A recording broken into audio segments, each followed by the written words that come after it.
नमस्कार मंडळी. तर आज कारभाऱ्यांना योगायोगाने मार्केटमध्ये भेटली होती. आता काय भेटली होती म्हणून तुम्ही विचारात पडलात का? अहो जास्त नका विचार करू, मेथीची भाजी हो. असं तर आता योगायोगाने म्हणजे काय? आता मुंबईमध्ये किंवा मी जिथे राहते ना, तिथे सहजासहजी मेथीची भाजी भेटत नाही बरं का. आणि जरी भेटली ना तर तिच्या किमती गगनाला भिडलेल्या असतात. 50 ते 70 रुपये पेंडी असते, ती काय आम्हाला परवडत नाही. मग आम्हाला मेथीची भाजी खायचं म्हटलं ना, एकतर गावावरून आणावी लागते किंवा मग गावाला गेल्यानंतरच खायला भेटते. मात्र आज कारभाऱ्यांना अगदी स्वस्तात आणि मस्त अशी मेथीची भाजी भेटली होती. म्हटलं चला आज बनवतेस. आणल्या कधी बनवीन असं झालं होतं. मस्त अशी धुवून तिला निवडून घेतली आणि त्यानंतर अगोदर म्हणजे बोटानेच निवडली बरं का.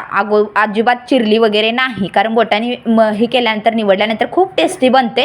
आणि एक देशी लसणाचा गड्डा व्यवस्थित सोलून त्याला जिरं त्याच्यामध्ये ॲड करून मस्त असं उकळीत ठेचून घेतला आणि ओबडधोबड शेंगदाण्याचं कूट पण बनवून घेतलं. कढई गॅसवरती ठेवली आणि त्यानंतर त्याच्यामध्ये जिरं आणि लसूण व्यवस्थित करपूस भाजून घेतला. त्यामध्ये मीठ ॲड केलं, भाजी ॲड केली. मस्त अशी भाजी फक्त मिठाच्या पाण्यामध्ये शिजवून घेतली. अजिबात त्याच्यात पाणी ॲड करायचं नाही बरं का, खूप टेस्टी बनते. आणि ओबडधोबड शेंगदाण्याचं कूट घ्यायचं, बारीक कूट अजिबात ॲड करायचं नाही. आणि इतका मस्त वास येत होता. म्हटलं चला स्वतःवरतीच पहिल्यांदा प्रयोग करूया, खारट वगैरे झाले की नाही ते चेक करूया.